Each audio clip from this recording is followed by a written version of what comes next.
Hello po, para manbuelva po uli. Ang Sinutab ay isang gamot na ginagamit para sa paggamot ng mga sintomas ng karaniwang sipon, prangkaso, allergy, o iba pang mga sakit sa pagina tulad ng sinusitis at bronchitis.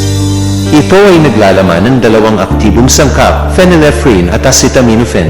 Ang phenylephrine ay tumutulong sa pagbawas ng pagkakabuo ng mucus at pagpapawala ng pangangati sa ilong, samantalang ang acetaminophen ay nagbibigay ng ginhawa sa sakit ng ulo, lagnat, at pangangati sa katawan.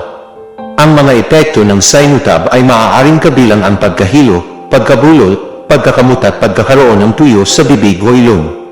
Gayunpaman, kung ang mga epektong ito ay nagpapatuloy o lumalala, mahalagang kumonsulte sa doktor o parmasyutiko. Mahalagang sundin ang mga paalalang ito. Huwag gamitin sa mga sumusunod. Una, sa mga bata na mas mababa sa 6 na taong gulang maliban kung ipinapayo ng doktor. Pangalawa, sa mga bata na may edad 6 hanggang 12 taong gulang nang walang payo ng doktor. Pangatlo, sa mga taong may mga problema sa atay o bato. Ika-4, sa mga taong may mga problema sa pag-ihik. Ika-5, sa mga taong may mga problema sa puso o daluyan ng dugo.